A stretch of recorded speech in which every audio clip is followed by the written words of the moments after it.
grab a drink, use the bathroom, heroically cancel someone online. I can do this all day. The Comics Plus podcast is back. And we're back. Guys, welcome back to Comics Plus. Here we go. The Comics Plus podcast. I got to get that right. It's my own damn show. Side B. Why do I call it Side B? Because, do you know why I call it Side B? You got to know. Because it's like a record? Like a record? Thank you. Yes. Only old people know that. Only boomers know that stuff. Shit, When you get it, back in the day, kids, in our day, we had a disc and record players and everything, and like one side was the main album, and then the bonus part of the album was Side B. You don't have to do that anymore. Hey, we're lucky. We get to know what life was like before the internet was around. I remember those days. Those were dark days. Yeah. Remember when we had to actually buy a magazine to get off on something? It was crazy, dude. Yeah. Like, now you just have the internet. Like, the funniest Family Guy skit was maybe when Quagmire discovered the internet. Is it? Oh my God. You never watched Family Guy? Huh? No, of course. You're talking about the one where he has the big hands? Yeah, because he discovers the internet because, Yeah. hey guys, I just got the new Playboy. And I'm like, what are you talking about, Quagmire? You're going to get... They have the internet. He's like, what the hell is the internet? And he checks, he just never leaves his house. And he's only swollen in one arm, dude. He's got this Popeye arm, dude. That's what it felt like getting the vaccine. I felt like that after getting that. Like you constantly beat off? Yeah, or something. Okay. Because like my arm just constantly hurt, Sir, you and I got way different vaccines. I guess so. But it is somewhat mandatory in Japan. It's a thing where it was kind of like Japan, just everybody's doing it. You should too. We should work as one, right? Right. And speaking of which, our guest today is someone who, like us, is I don't know if we'll call ourselves lifers living in Japan and such, but he's been here for quite some time, and I like to call him the streamer that every streamer likes. The streamer that all the big streamers' best friend, basically. He's the good guy. He's the guy you go to. Like, even before we started shooting today, he was just like, Akasan, your shit's all wrong, man. Here, let me move this camera. Look, the lighting's over here. Look, oh no, I like this key light. And I'm like, what the fuck is key lighting? And I'm like, that's why you call this guy. That's why when you want something in frame, you talk to Frame of Travel. What's going on? You like that? That's a very good elongated good intro, yeah. Elongated introduction, man. Can you steal that one? Yeah. You can use that one. I could use that one, but other people have called me the Kevin Bacon of creators.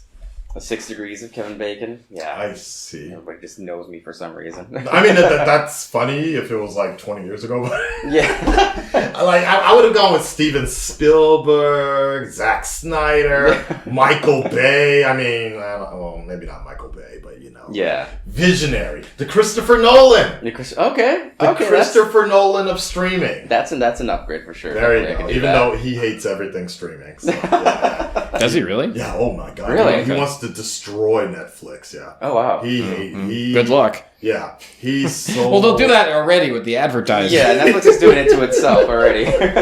You have done this to yourself like that. Like it's a Star Wars. Well, no. So I was drinking last night with a bunch of big YouTubers and Twitch streamers, and originally I just wanted to kind of test out Radley and see how we could get along with some topics. But your name just came up in our drunken talk of Tengas and things like that, and I think somebody brought up the fact that because you and I did a stream about just some Mexican food. Yeah. We were cooking together, and they were like, "Yeah, I saw you had Victor on." Oh, and then somebody, are you guys talking about Victor? Yeah, I know, but yeah, Victor's great, man. Oh my God, he's so good. Like, dude, isn't he cool? But he doesn't promote his shit enough. Like, he doesn't talk about himself enough. He I don't think he has a confidence issue, but it's like writing your own resume. It's so hard. You can look at other people's stuff and be like, here's how you make it good. But when you want to talk about yourself, you're drawing blanks, right? Yeah, true. And exactly. so that's why I'm just like, okay. And all of us, we were just like, yeah, Victor's great. And we had a live stream. 3,000 people were watching. And we're like, everybody, go over there to Victor. Make sure you subscribe to him. Make sure you follow him on Twitch. And we're like, Victor. it's 4 a.m. in the morning. Victor is playing like Minecraft or something like that, and it's like you're like, oh, look at this, oh, and then you thought they were all bots? Yeah, right? yeah. I had a couple people. It's like XYZ followed you, ABC followed you. I'm just like, that's strange. Is somebody talking about me online? Yeah. Are you guys bots? Are you guys bots? And everybody's like, no, we can confirm we're not bots. We actually overheard your name over in the Rob CD stream. It was so funny, dude. Like, I wish people would just randomly follow me like that. And the question is, will they stay? That's the thing. So I just have to hope that I have good enough content for that then, right? And what do you mainly do? What is your main thing? I just want to be myself, to be honest. Not just streaming, but just what is your profession? What is my profession? I guess the profession would be photography as a whole, right? Yeah. Right. Photography and I guess fucking a cheerleader to everybody, I guess, if you were to, like, niche me somewhere. Because I'm always somebody's cameraman, I'm always helping out with somebody's audio, editing, marketing, or whatever. So you're like a cheerleader for hire. Yeah, pretty much. Okay. Pay me enough, I'll fucking cheer you on. You want to go do whatever you want, play with Tengas, you know? Fucking you go at it. I hope they can sponsor us. Yeah, sponsor you. right. Sponsored by Tinga. Sponsored by Tinga here. Yeah, would love that. No, but and then also like I didn't realize like because this community is so small in Japan, you also are familiar with Radley as well. Yes. Yeah. Like, you guys have been knowing each other for a long time, right? Yeah, big friends. At least over 6-7 years now. Yeah, it's been a while. I think we first got together when we synced up with an associate to film a video for a specific economy. We'll just leave it at that. Yeah. Well, we talk a lot of times during the Yeah, Hanami, that's true. Yeah, but it's kind of dead now. The Hanami. I mean, it's passed hands through so many people, and now because of Corona, it's kind of a no-no. Yeah, to exactly. go out and take off your mask and hang out with other people. But, Well, I went to the I mean, yeah, but yes, there was a whole YouTuber Hanami war, which was stupid. But you know, now there's the YouTube Hanami party. Then there's it's the unofficial YouTube Hanami party. Then there's the unofficial Twitch Hanami party. oh wait, really? Yes. I didn't know about this. Yeah, I went to both of them actually. And, Did you? Yeah. Actually, to be fair, yes, it's a clout chasing thing. The guy who runs it, you know, they obviously would like people to subscribe to him and things like that. It's not the heyday of back in the day when, you know, Charla would show up, Rachel and June, Victor, the other, give me a break, man, give me a flake, man. But, you know, at the same time, YouTube was not what it was back then. Right. You know? The Anime Man, I'm assuming, the Anime Man, Chris Abroad, the people that are in the millions of subscribers would not be going to these YouTube events because they have their own friends to sort of, when it comes to networking, that's not what it is anymore. Yeah. And then even YouTube tried to capitalize on this when they had YouTube parties every month. I remember that. At the Google That's building. right. Yeah. Remember this? Remember this? And they lost so much money every time. Did they? Yeah, because nobody was doing anything. It was all clout chasing. I remember I would show up, and this is when I had 100,000 subscribers, right? And somebody pulled me to the side, and an associate of mine who's also a cameraman also, and he works with YouTube, and he's like, it's cool that you're like, because one of the reasons I moved back to Tokyo was I wanted to meet up with other YouTubers and collaborate. So I started going to these things, but you know, it was ideal. It was a lot of people that had maybe 50 subscribers and 100 subscribers, and that there's nothing wrong with that. Yeah. It's just that it was kind of just a frat party, so to speak. People were just kind of running around, talking, drinking, but nobody was actually exchanging business cards. Nobody was pitching ideas. Nobody was getting motivated. Like nobody was like, "Hey, maybe we can meet up or whatever." You know. So some guy pulled me aside. He was like, "Dude, you should not be here. Like, come to the." He was like, "Come to the silver party," and I'm like, "What the fuck? What is the silver? Yeah, what is the silver party, right?" And the silver party was basically for people with over 100,000 subscribers. Because back then, even now. Well, back then anybody could go, and then they stipulated that whole you have to have at least 1,000 subscribers to go. Correct. And none of the foreigners at the time that did YouTube. Oh, well, I guess I'm unqualified. I can't go now. Where can I go to buy likes and followers? Right. Right. But no, but you're right. The silver party was an official YouTube event, which was for people with 100,000 subscribers, that's when you're official, you get the plaque. It meant something back then. Mm-hmm. And you would go to these things and it would be like a YouTube content creator manager, and they would like sit you there and you'd be like the class of 2011 or whatever. Wow, okay. It was kind of goofy, but I get it because Google was trying to invest so much into making YouTube be a big thing in Japan. Mm. I remember when our mutual friend Charlotte in Japan, she was on billboards all over Shibuya. Really? Yes. I didn't say this. She was Chica bilingual. Yeah, that was around 2016. Yep. She was on billboards. I literally saw Charlotte on a billboard in Ueno or something like that. I'm like, oh man, I'm gonna be amazing here. But they lost so much money on that. Like, really? It was just, I think trying to manufacture YouTube success works, but not on the level where I think foreigners can get in on it. Mm. Japanese can kind of fake it. Like, if you look at YouTube, and, I'm sure, Victor, you can agree, like, when you look at the Japanese YouTubers in Japan, it basically looks like Japanese TV. Pretty much. Almost exactly the same. Even with the sound effects. Yeah, it's exactly, and it's not a bad thing, but people have complained about that. Japanese people have complained about it. They're like, what's the point, basically? And most Japanese YouTubers are run by a company or a network or something like that, right? Some foreigners out here are as well, and the same as in America as well. But I think at the end of the day, and correct me if I'm wrong, I think people are looking for real, I guess. Like they want an attachment. They still want kind of like the kid in the basement type of feeling. I think it's more nostalgia that's pulling people back towards that. I don't think they really know what they want. They feel that they want that, but they just want the nostalgia feeling because they get that hit for the first video, and then so that's what it was like.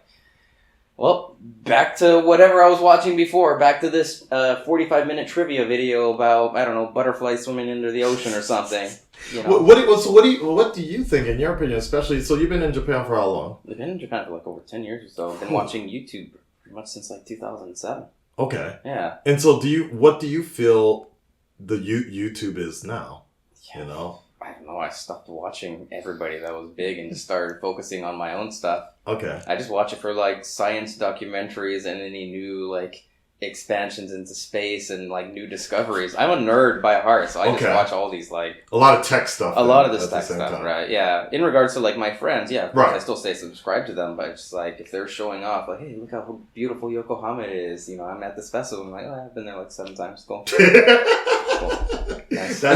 That is a difficult thing, to be a YouTuber and not watch other YouTubers. Does it feel like you're getting high in your own supply when you watch somebody? Well, it's different because, like, of course, I want to be able to support my friends, but at the same time, I'm just like, okay, like, I've been to Tokyo Disneyland, I've been to, like, Fuji-Q Highland hundreds of times, I've been to Mount Fuji, God knows how many times, Right. Well, you've been making the sausage for so long that you don't need to eat the sausage. Yeah, I'm getting down with the churros over here, okay? And tortillas and the burritos. That is true. Like I feel like that. Like I remember when the getcha, not the getcha, the what are the pulley things? The rickshaws. The rickshaws, yes. We've been seeing those rickshaws in Asakusa like for years now. It's not a big deal, right? But suddenly, like about 3 or 4 months ago, cute Japanese girls pulling the rickshaws have gone viral. 3 million views, have they really? 4 million views. It's the craziest thing. My fans have been asking me, they're like, yo, Aka-san, so is that like a fetish or a thing in Japan where to have cute girls pulling you all around Japan? And I'm like, what the hell are you talking about? And so they showed me the videos and I'm just like, why is this popular? But I also kind of get it at the same time because it's just timing, right? Yeah. At the height of the pandemic, people can't travel, so if I remember correctly, it's the same guy that does the whole virtual Go Japan or one of those virtual channels where it's just raw video of somebody slowly walking around for 4 hours. Like there's literally viral videos of that of just people slowly not talking at all, and it's like an ambience, right? Yeah. So this particular video has their girl walking and she's turned and the thumbnails her freeze framed and it's cropped very much like the oh no stepbrother I'm stuck in the dryer type of face, or like help me big brother, I'm stuck, or something like that. And I can see vicariously how somebody would instantly click on something like that. But, and especially after... You got a good thumbnail, too. Yeah. And then, the end of the video, she's all sweating and makeup running. She's like, You gotta send this to me. Will do. So, all right. I've never even heard of this either. Oh my god. Oh yeah. That's the thing about living in Japan. You discover new things every day. Every day. Everybody has a new fetish or something. Never like a dull moment. Never a dull. Victor, you've been here for so long. What? And you go travel everywhere. That's the main thing that I think a lot of people don't realize is you're so into photography. You study it. You're a student of the game. Mm-hmm. You travel. You do the summit to the sea type of adventure and Mount Fuji, which is a huge thing. Stupid, but yeah. Yeah, I mean, that's the one thing that we were all talking about last night. I'm like, yo, it is so crazy that he does this every year. So tell the audience, what is that? Summit to the Sea. Okay, so the whole Fuji climbing thing, right? Like, when I first came to Japan, I was just like, oh shit, I fucking love this place, right? I love how you could take an hour trip out to the countryside and be in the sticks in the forest and everything looks magical. You could be in Tokyo where everything looks awesome. 2 hours you're in Osaka or Kyoto. Just having that accessibility is I think it's amazing. Especially because you don't have to drive. You could get shit-faced in one city and wake up in the next city in the next hour. I just find that's amazing. And being able to travel around and having all these places be so accessible, I want that, Whereas when I lived in California, let's go to San Francisco. 8-hour drive. Yosemite, 12, 13-hour drive. Yeah. Arizona or Las Vegas, 3-hour drive. Let's go 100 miles per hour and hope we don't get pulled over. Tijuana. Well, that's the thing. It's just the travel in the States. If you like driving, yeah, sure, and if you have some buddies. But if you're out there all alone, you're just okay. True. 3 hours of looking at Barstow. That's a good point. It's boring as hell. And smelling Barstow. Yeah. Well, let alone, right? Yeah. But here, it's just put on headphones, watch a YouTube video for 30 minutes or so, and boom, good point. You're there. Japan actually does not have that. I just realized that. The manure smell. Oh, it does. Trust me. Does it? I've walked across some cities in Shizuoka that has that. Really? Yeah, there's the manure smell. Have you ever? So you've never gone to in California, especially California, towards Sacramento. Yeah, there's a lot of refineries where they're killing cows and chickens and everything, and it's just a mix of manure, cow shit, and dead animals, just all kind of being burned and turned to oil and fossil fuel and all this other stuff, and you can just smell it. You know it. Wow. Mm-hmm. Yeah, maybe it's a West Coast thing. Well, no, I mean there's this because I'm from Colorado, and there's one town where they do. Maybe your air is cleaner. Yeah. I guess so. Maybe that's why. They have a brewery. They do have a brewery there. Smell when you're around. That's what it's like. Yes. The brewery smell. Okay, I was just sorry, but as you were saying, yeah. But in a nutshell, yeah, I just want to explore these places. And Japan being Japan, everybody just sees it as oh wow, anime, cool, yeah, cool. That's it, we're done.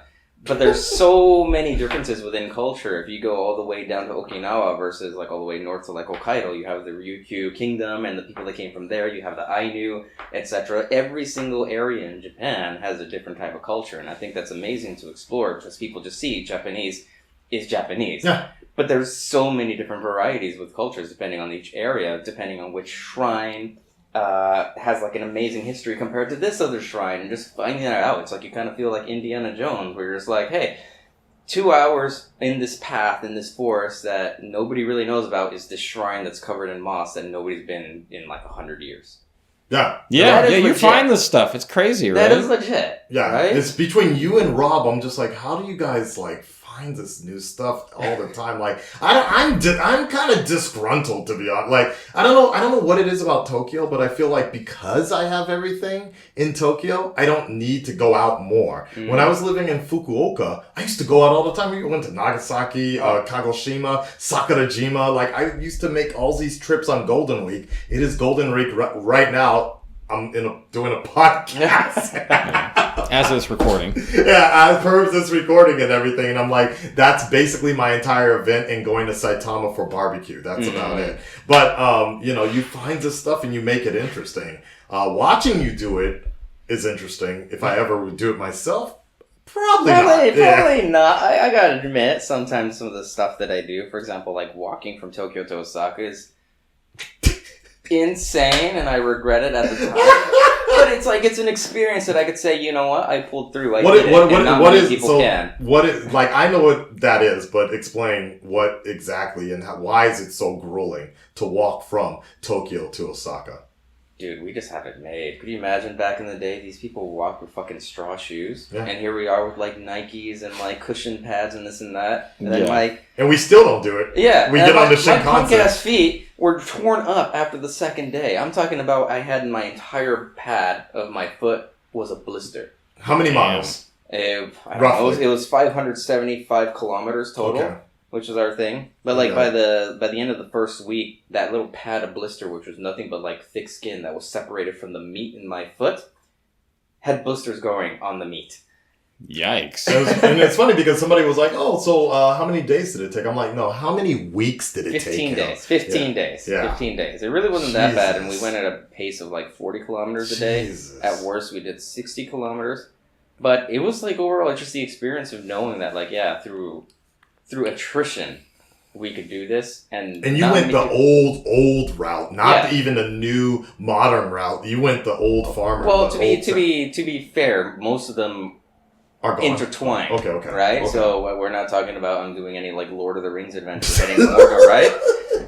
Like legit, most of the walk is just like, okay, cool, factory town. All right, 50 more miles of this. All right, fuck, let's go. So go ahead. Was there a name for it? I think Tokaido routes. Right. There's three specific routes in Japan that they used to use back in the day. They have the Tokaido route, which basically walks through like the ocean. Basically, you're following the ocean all the way down. They have the Nakasendo. Yeah, that's the one I was thinking about. Yeah, the Nakasendo is the one where you go through, Naka, middle, middle of Japan. That one's the one that's a little bit more mountainous and a little bit more sketchy because you're going to run into like wildlife for sure. Wow. Yeah, the only wildlife we ran into was pretty much like hobos and like cats. You know. Hobos and cats. Hobos and cats. And hobo maybe cats. Sometimes both, right? Yeah, I was like, the hobo cat. Hobo cats. Or the homeless man that looks like a cat. Yeah, man right. Cat, right? Yeah. Ooh, that sounds like a story right there. What's the most grueling adventure you've ever taken? Most grueling? Yeah. Was it that particular route? Yeah. Okay. Yeah. See the summit. You're pretty much summit is cake, baby. Okay. I don't understand why. The what summit? The sea summit. So we were talking about earlier. Yeah, so basically you start at the ocean at the beach of Fuji City, which is to the south of Mount Fuji, right? And then you basically walk through the city, go through the lowlands, cross through the forest, go into a mountain, and then you go through a ridgeback and you're on Mount Fuji.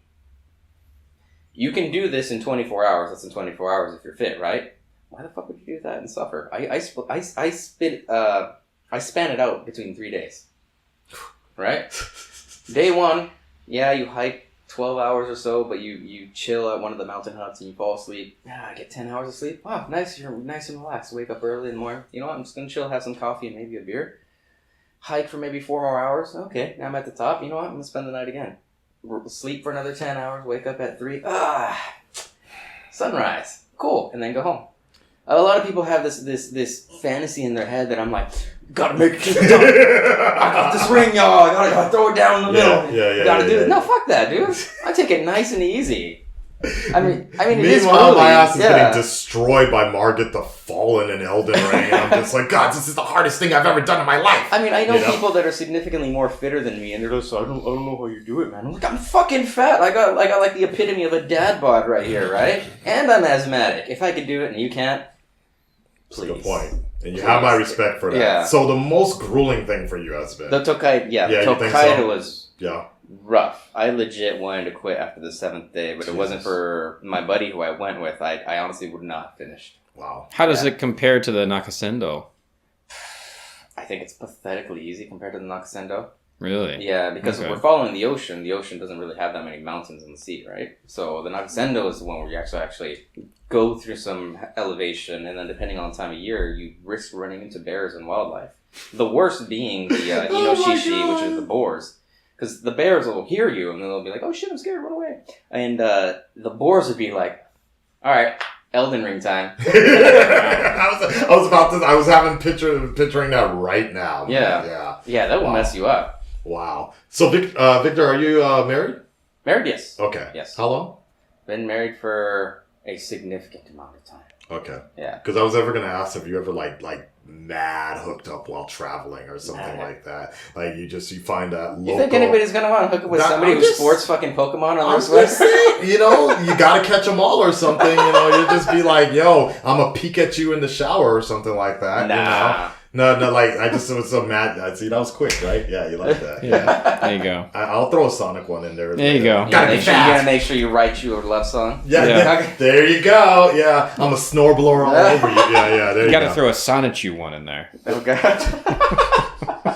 I'm a Mewtwo you. All right, and obliterate you. Nah, no. When I travel, my focus is specifically on a subject or a picture or framing that I want, and I focus on that 100%. Because if I don't get that shot, that's like $1,500 blown on a trip for nothing, you know? I see. Yeah. I see. So you never, I mean, I guess this whole traveling thing, but also being married kind of went hand in hand right around the same time, right? Yeah. So do you ever feel like in your single days that would have been a thing to do? Like that I'm just saying, you know, the local farmer girl, no, really? Yeah. Really? That is wild. Just that priority difference is just too much. So there's too much of a gap. Yeah, I mean, we talked about that. When we streamed the other time, I was talking about my fascination with gravure stuff, and like I was like, "Oh, well, if I get into photography, I ain't gonna be. I'm gonna be shooting some mountains, but it'll be some booty mountains or something." But like I know your focus is a little different there. But if you weren't doing this, what do you think you'd be doing?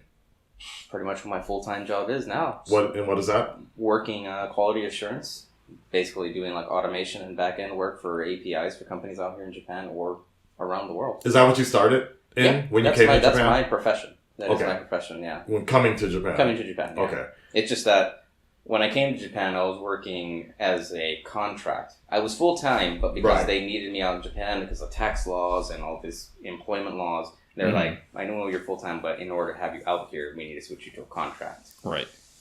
Okay, did that for a year, and they're like, okay, you ready to come back home? And I was just like, fucking love Japan. Sorry, peace out. I'm gone. Bye. I see. And then I went to English teaching. Oh, Lord. Yeah, I did that for like 6 months, and after that I left. Only 6 months? Yeah. Only 6 months? Dude, like, work fast. Gotta work fast, man. Okay. Like Too Short said, life is too short. I gotta move on. So I got hired at a company doing basically editing work for writing articles about travel. Okay. And that's what was my gateway to get into like photography. And like, oh shit, really?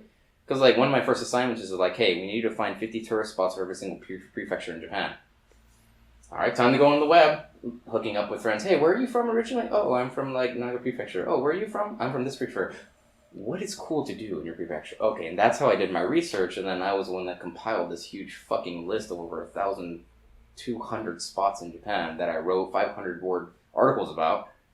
So I know my shit. Okay, there you go. Yeah. Awesome. Well, what I guess because there's so much we could talk about this, but you can actually. I was gonna say, what would you recommend people do when they come to Japan? Blah blah blah. But you know.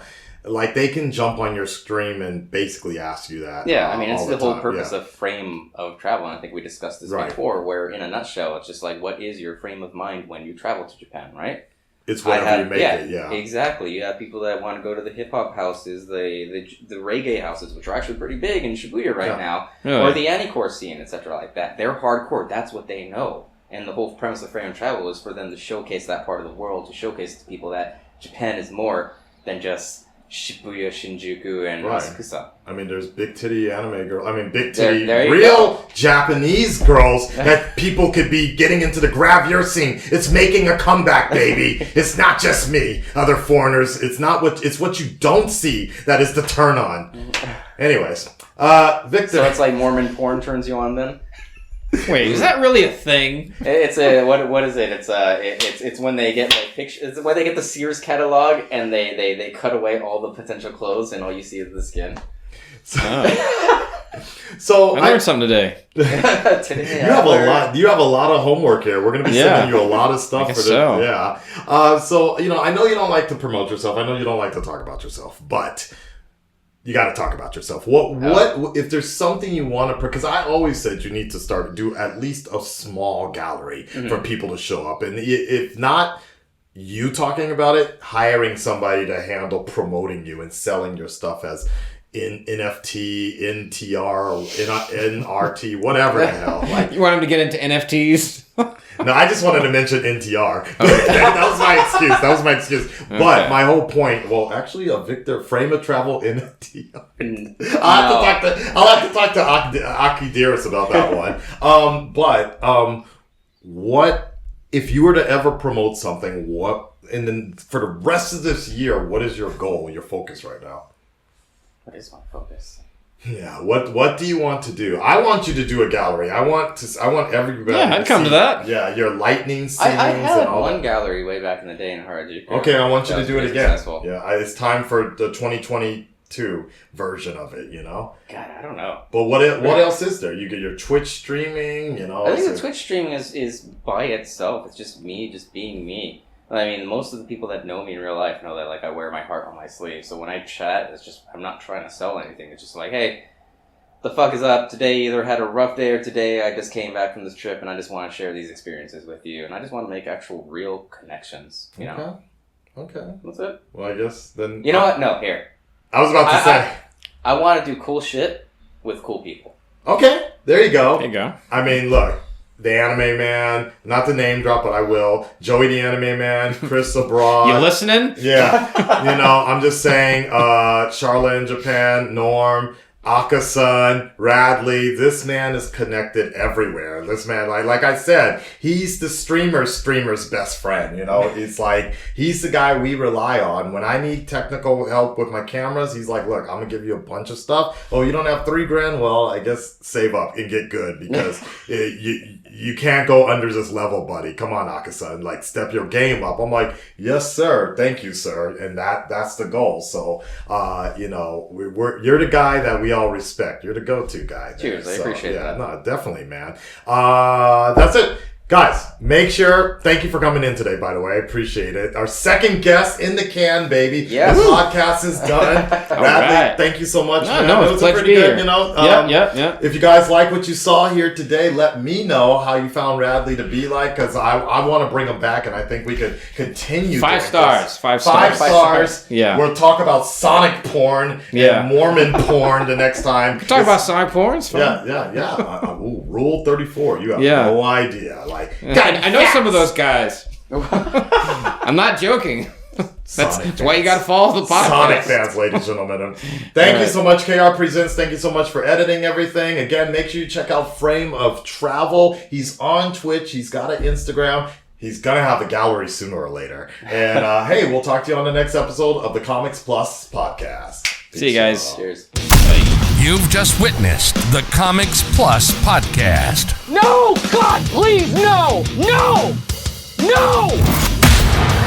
Yeah, we're sorry about that. Emotional, damn it! Make sure you like, share, subscribe, and let's run a hype train on this bitch. Not remotely what I meant. But seriously, if you like what you heard here today, turn on and plug in all our socials, and we'll see you on the next Comics Plus podcast. Bye-bye.